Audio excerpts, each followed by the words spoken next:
she took a deep breath and made her declaration. I choose him. I choose Obina of Umu Oji to be my husband. Obina was the strongest man in the village of Umu Oji. His shoulders were wide and his arms were thick with muscles from his work on the farm and from cutting down iroko trees that other men would not dare to touch. When he walked, the ground seemed to pay him respect. He could lift a full bag of yams with one arm and carry it to the market without breaking a sweat. The old women of the village would look at him and nod, saying, "That one is the son of his fathers. Strength flows in his blood." But the young women saw something else. They saw his strength, yes. They saw his handsome face, his kind eyes, and the quiet way he moved. But then they would see the truth of him, and they would run. It always happened near the stream, a place of washing and fetching water, a place where the body was not fully hidden by thick clothes. A glimpse was all it took. A rumor confirmed, a legend made real. The gift the gods had given him was too much for any woman to bear. It was not a gift, he thought. It was a curse. The whispers followed him like his own shadow. "Did you see him?" one woman would whisper to another at the market, hiding her mouth with her hand. "The gods were too generous with that one," the other would reply, shaking her head. "It is not natural. No woman can welcome such a thing." Even the village elders who respected his strength spoke of him in low tones. "A man cannot build a family alone," one would say, chewing his kola nut. "What good is a big yam barn if there is no wife to cook the yams?" Obina lived in a hut at the very edge of the village, separate from the other family compounds. He built it himself, and it was strong and neat. His farm was the best in Umu Oji. His yams was the biggest, and his palm wine was the sweetest. He was a man of wealth by any measure, but his hut was quiet. The sound of children's laughter never filled his compound. The soft voice of a wife never welcomed him home from the farm. His only companion was the loneliness that sat with him by the fire every night. He had tried everything. He had brought the finest wrapper to Amara's father, but Amara had refused him. He had carved a beautiful wooden comb for Nkechi, but she dropped it and ran when he gave it to her. He had even spoken to the village matchmaker, an old woman with eyes that saw everything. She had simply sighed and given him back his bride price. "My son," she had said, her voice full of pity, "a woman's heart is a tender thing. It is easily frightened." One market day, a traveling merchant came to Umu Oji. He came from a kingdom far to the east, called Ani Eke. He spread his wares on a mat, colorful beads, strange spices, and woven cloths that shone like the sun. As Obina passed by, looking for a new blade for his machete, he heard the merchant telling a story to a group of villagers. "In Ani Eke," the merchant said, his voice loud and exciting, "we have a princess named Ada Eze. She is as beautiful as the moon, and her voice is like honey. But she has one sorrow. She was born blind. She has never seen the sun or the face of her father, the king." The villagers murmured in sympathy. But the merchant smiled. "Do not pity her, for the gods gave her a different kind of sight. She does not see a man's face, or his size, or his wealth. She sees his heart.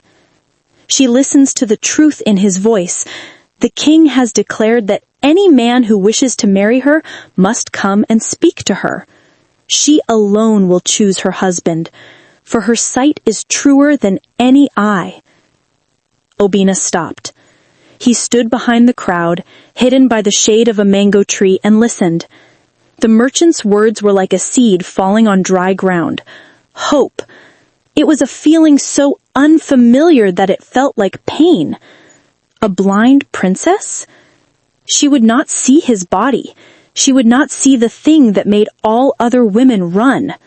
She would only hear his voice. She would only know the man who lived inside the fearsome body. The man who was kind to old women, who worked hard, who yearned for a family, who was so terribly, terribly alone. That night, Obina did not sleep. He lay on his mat and stared into the darkness of his hut. The merchant's words echoed in his mind. She sees his heart. Could it be true? Could there be a place where he would not be judged by his curse? The journey to Ani Eke was long, they said. It was more than 7 days of walking. Through thick forests and across wide rivers, it was a dangerous path. But was it more dangerous than the life he was living? A life of whispers, of shattered pots, of running girls, of a silence in his home that was louder than any scream? Fear and hope wrestled in his spirit. The fear told him he was a fool. It told him that even a blind woman would find out, that her handmaidens would tell her that the world was the same everywhere, and that he would only find a new village to be lonely in. But the hope was a stubborn thing. It was a small glowing ember in the cold ashes of his heart. It whispered of a chance, a single chance to be seen for who he truly was. As the first light of dawn painted the sky, Obina made his choice. He rose from his mat. He took his best wrapper, a small bag of dried meat and roasted yams, and his sharpest machete. He walked out of his hut and did not look back at the village of Umu Oji. He faced the east, towards the rising sun, and began his journey to the kingdom of the blind princess. He did not know what he would find there, but for the first time in a long, long time, he was not running away from something. He was walking towards it. The path to Ani Eke was not a kind one. For 3 days, Obina walked through a thick forest that the sunlight could only break through in small, weak patches. The sounds of strange birds and unseen animals were his only companions. At night, he would build a small fire to keep leopards and bush spirits away, the crackling flames a small comfort in the vast, breathing darkness. He was a skilled hunter and a strong man, so the dangers of the path did not scare him. What scared him was the thought that he was walking all this way only to find the same fear he had left behind. Every step he took was a battle between the hope in his heart and the doubt in his mind. On the 4th day, he came to a great river. It was wide and fast, its brown water churning with power. There was no bridge. Other travelers were waiting on the bank, afraid to cross. They looked at Obina, at his size and his muscles, and made way for him. He waded into the water without hesitation. The current was strong, pulling at him like a hungry spirit, but his feet were planted like roots. He held his bag and his machete above his head and pushed through, emerging on the other side while the other travelers watched in awe. For a moment, his gift felt like a blessing again. His strength was a tool, not a curse. The thought gave him courage. After 7 days of walking, the thick forest began to thin. The air changed. He could smell wood smoke and the distant sounds of many people. Soon he saw it, the kingdom of Ani Eke. It was not a village like Umu Oji. It was a great town, surrounded by a high wall made of red earth. The gate was wide and guarded by men with spears and painted chests. Obina felt small for the first time in his life, not because of other men's size, but because of the size of his hope and the size of his fear. He entered the town and was amazed. The market was bigger than any he had ever seen, with hundreds of people selling everything from salt to livestock. The sound of their voices was a loud, humming song. He found a place that sold palm wine and sat down listening to the people talk. He learned where the palace was, a huge compound of many buildings with a thatched roof that rose higher than the tallest trees. In the evening, he saw a procession. It was the princess, Ada Eze, taking her evening walk in the royal gardens. She was led by 2 handmaidens who described the flowers and the setting sun to her. She was tall and graceful, and she wore white cloth that seemed to glow in the fading light. Obina hid behind a large bush outside the garden wall, his heart beating like a drum. He could not see her face clearly, but he heard her laugh, a sound like small, gentle bells. "Tell me about the sky, Edzine," she said to her handmaiden. "It is orange and purple tonight, my princess, like the flesh of a ripe mango." "It sounds beautiful," Ada Eze said, her voice soft and calm. "One day I will see it with my heart." Obina felt his breath catch in his throat. She seized the heart. The merchant had spoken the truth. This woman was his only chance. He knew then that he could not leave. He had to speak to her. The next day, he knew what he had to do. He could not approach the king with empty hands. He had to show his worth. He went to the captain of the palace guard and offered his service. The captain looked him up and down, at his powerful arms and steady gaze, and laughed. "We have many strong men in Anieke," he said. "What makes you special?" Instead of answering, Obina walked to a fallen log that 3 guards were struggling to move. He bent his knees, wrapped his arms around the massive piece of wood, and lifted it onto his shoulders. He carried it to the woodpile as if it were a bundle of sticks. The guards stared, their mouths open. The captain stopped laughing. Obina was given a job as a palace worker, helping to build a new wall for the king's barn. For weeks, he worked hard, speaking little and proving his value through his labor. He hoped that the king would notice his diligence, but his plan had a flaw. A man like Obina could not remain invisible for long. His immense size and quiet power drew attention, and with attention came curiosity. The whispers started again. They began at the river where the palace workers went to bathe after a long day's work. One evening, Obina went to a quiet, hidden part of the river to wash. He thought he was alone, but a young guard, a man whose heart was filled with jealousy over the attention Obina was getting, followed him. The guard hid behind a cluster of bamboo and saw what made the women of Umu Oji run. The guard's eyes went wide. He did not scream like the girls. He ran back to the barracks, his mind buzzing. The story he told was not one of fear, but of mockery. It was a joke, a fantastic tale. "You think that newcomer is strong?" he told the other guards, laughing. "He is not a man, he is a beast. The gods made a mistake when they formed him." The rumor spread through the palace like a fire in dry grass. From the guards to the servants, from the servants to the cooks, from the cooks to the king's councilmen. It was a strange and unsettling story. They called him Obina the Overgifted. They said he was cursed. They said he was an animal in the shape of a man. The respect he had earned with his hard work turned into a mix of awe and disgust. People would stop talking when he walked by. They would stare at his waist, then quickly look away. It was the nightmare of Umu Oji all over again. Obina's heart turned to stone in his chest. He had traveled so far, only to be trapped in the same cage. One afternoon, as he was lifting a heavy stone into place on the new wall, 2 royal guards approached him.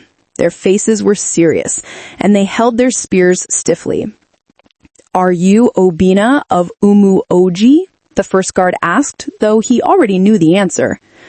Obina nodded, his throat suddenly dry. "The king, Izim Badike, has heard the strange stories about you," the second guard said, his voice cold and official. "He wishes to see you. Now." The throne room was large and filled with shadows. The king, Izim Badike, sat on a carved stool of ebony wood, his face like a mask of stern judgment. His chiefs and elders sat on either side of him, their eyes fixed on Obina, their faces a mixture of curiosity and disdain. The whispers that had followed Obina from the river had found their way here, and now they echoed in the high-ceilinged room. Obina stood in the center of the room, his hands clenched at his sides. He felt like a trapped animal with 100 spears of gossip aimed at his heart. "Man of Oji," the king's voice boomed, cutting through the whispers. "My guards tell me you are a man of great strength. My workers tell me you do the work of 3 men. But the whole palace tells me a different story, an unsettling tale. They say you are not built as other men are. They say the gods played a cruel joke on you, giving you a burden that makes women flee and men laugh. What do you say to this?" The room was silent. Every eye was on him. In Oji, he would have looked at the ground, filled with shame, and said nothing. But he had not crossed a great river and walked for 7 days to be shamed again. He lifted his chin and looked directly at the king. "The stories are true, great king," Obina said, his voice steady and clear, surprising himself. "I am as the gods made me. It has not been a gift. It has been a wall between me and all other people. It is the reason my hut is quiet and my fire warms only me. I did not come to Ani Eke to cause trouble. I came because I heard you had a daughter who does not judge a man by the shape of his body, but by the truth in his spirit." A gasp went through the room. It was bold to speak so directly about the princess. The king's eyes narrowed. He was about to speak, perhaps to banish Obina for his impudence, when a soft voice spoke from the side of the room. "Father?" All heads turned. Princess Adaeza stood near the entrance, her hand resting on the arm of her handmaiden. She had been listening. "You gave me your word," she continued, stepping forward calmly. "I said that I and I alone would choose the man I will marry. I wish to speak to this man." The king looked at his daughter, his stern face softening just a little. He respected her wisdom. "So it be," he declared, waving a hand. "Leave us, all of you." The chiefs and elders filed out of the room, their whispers trailing behind them. Soon only the king, the princess, and Obina remained. The silence was heavier than before. "Come closer," Adaeza said gently to Obina. He walked forward until he was standing just a few feet from her. He could see her face now. Her eyes, cloudy and unseen, were beautiful. She did not look at him with fear or pity, but with a calm focus, as if she were listening to the beating of his heart. "You were from Oji," she began. "Tell me of your home." Obina spoke. He told her of his farm, of the big yams he grew, and the quiet loneliness of his hut by the edge of the village. He did not speak of the girls who ran or the whispers. He just spoke of his life.